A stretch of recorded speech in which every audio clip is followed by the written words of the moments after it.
તો ચિત્રકૂટ રામઘાટ ઉપર મંતવ્ય ન્યૂઝ પહોંચ્યું છે। મંતવ્યની ટીમ પહોંચી છે, જેમાં ચિત્રકૂટ રામઘાટ ઉપર મંતવ્ય ન્યૂઝ પહોંચ્યું છે। તો સરયુ નદીના કાંઠે ભગવાન સ્નાન કરતા હતા, જેમાં તુલસીજી અને ભગવાન રામની પ્રથમ મુલાકાત થઈ હતી ત્યાં, અને લોકો રામઘાટની મુલાકાત લઈને અભિભૂત થયા છે। ભક્તોમાં ખુશીનો માહોલ। દેશભરના ભક્તો રામઘાટ ઉપર સ્નાન કરવા માટે આવતા હોય છે।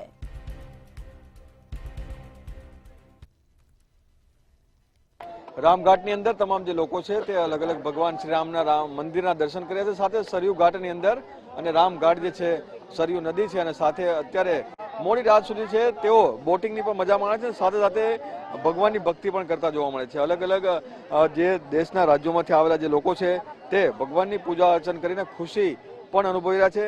अच्छा, ये बताइए कि आप कहाँ से आ रहे हो और ये पूरा जो आपने दर्शन किया उसके बारे में। सबसे पहले मैं आपके चैनल के माध्यम से जो भी श्रोता हैं उनको ये शुभकामनाएं दूंगा कि आपके माध्यम से ये मंदाकिनी जी का पावन तट जो है आपके दर्शकों को देखने को मिल रहा है। हम लोग भोपाल से पधारे हैं। हम लोग कुंभ में दर्शन करने गए थे, माता जी का स्नान करा, गंगा मैया का। उसके बाद हम मंदाकिनी जी में स्नान करने के लिए और यहाँ पर जो प्राचीन स्थल हैं और जो पौराणिक स्थल हैं उनके दर्शन करने के लिए यहाँ आए हुए हैं। सरयू घाट भी बोला जाता था, अभी रामघाट बोलते हैं। भगवान राम यहाँ पे स्नान करते हैं। जी जी, अभी बताया गया कि भगवान राम ने जो है तुलसीदास जी को यहाँ पर दर्शन दिए थे। तुलसीदास जी की जो भक्ति थी उससे प्रसन्न होकर उन्होंने उनको दर्शन दिए थे। एक और बच्चे हैं जो अभी मोबाइल के अंदर ज्यादा लिप्त रहते हैं, आपका बच्चा पूजा भक्ति में लगा है, कितना आनंद होता है? बहुत आनंद मिलता है। और मैं भी यही कहना चाहूँगी सभी बच्चों से, सभी माँ बाप से कि अपने बच्चों को अध्यात्म की ओर ले जाएं। ठीक है, मोबाइल देखते हैं वो चीज़ एक अलग बात है, लेकिन अध्यात्म से जोड़ना अपना सबसे पहला कर्तव्य होना चाहिए। अच्छा, कितना अच्छा लगा ये पूरा घूमने का? प्रयागराज भी गए थे स्नान करने के लिए। बहुत अच्छा लगा और बहुत मन को शांति मिली। अपनी फैमिली के साथ मैंने बहुत धार्मिक सानिध्य का आनंद उठाया। बहुत अच्छा लगा मुझे। महाराज जी, ये बताइए कि 144 साल के बाद ये संयोग हुआ है और आप सब लोग गए थे, कितना अपने आप को धन्यता महसूस करवा रहे हैं? बहुत अच्छा लगा अभी जा रहे उधर भगवान के धाम में जाने तो बहुत पवित्रता मिलती है। તમામ લોકોના ચહેરા ઉપર આનંદ જોવા મળ્યો છે, અને સાથે સાથે તમામ જે લોકો છે તેઓ પોતાની જાતને ધન્યતા માની રહ્યા છે, સાથે ભગવાન રામની જે પૂજા અર્ચન છે તે કરીને પણ ખુશી મનાવી રહ્યા છે।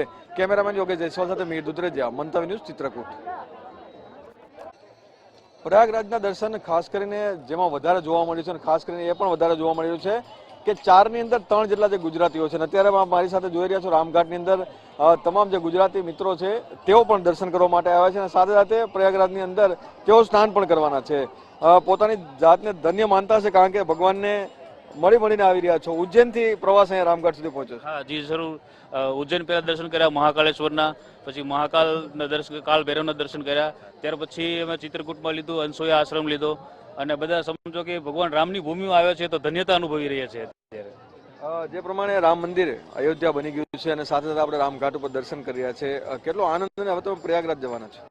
આનંદ તો પૂરેપૂરો છે। આ તૈયારી તમારે દિવસથી ચાલતી હતી, હવે કાલે અમે ફાઇનલી પ્રયાગરાજ પહોંચી જશું। આનંદ એની વાત જ જવા દો ભાઈ, બહુ આનંદ આવે છે। પ્લાનિંગ ઘણા બધા સાથે કર્યું છે, ઘણા બધા લોકો આવવાની વાતો કરતા હશે, પણ તમે એટલા લોકો જ આવ્યા છો? હા, ફાઇનલ એટલા જ લોકો થયા। પ્લાનિંગ તો 1 મહિનાથી ચાલતું, પણ સક્સેસ થઈ ગયું છે। ભગવાન ઘણા ઓછા થઈ ગયા છે। એમ તો 2 બસમાં આવેલા છીએ, પણ મિત્ર સર્કલમાં ઘણા ઓછા થઈ ગયા, કારણ કે કોઈ કામના હિસાબે ના પણ આવી શકે। તમે તમારી જાતને કેટલા ધન્ય માનો છો, કારણ કે આપણે ભગવાન રામની જન્મભૂમિ ભગવાન રામ ઘાટ ઉપર ઉભા છે? બહુ જાતને ધન્ય માનું છું, અને મહાકુંભ જોવા માટે ખુશનસીબ માનું છું કે 144 વર્ષમાં જે મહાકુંભ આવે છે એમાં હું પાર્ટિસિપેટ કરી રહ્યો છું, જે મારી જૂની પેઢી પણ નથી જોઈ શકતી અને આવનારી પેઢી પણ હજી નહીં જોઈ શકે। તમામ લોકોના ચહેરા પર ખુશીને સાથે જ પ્રયાગરાજની અંદર જ્યારે તેઓ સ્નાન કરવાના છે, એક સંયોગ છે, અને સાથે સાથે અત્યારની જે પેઢી છે ભગવાનને ભૂલી રહી છે, તે ભક્તિ તરફ અત્યારે તમામ જે લોકો છે તે વળી રહ્યા છે। કેમેરામેન યોગેશ જયસ્વાલ સાથે મીર દુધરેજા।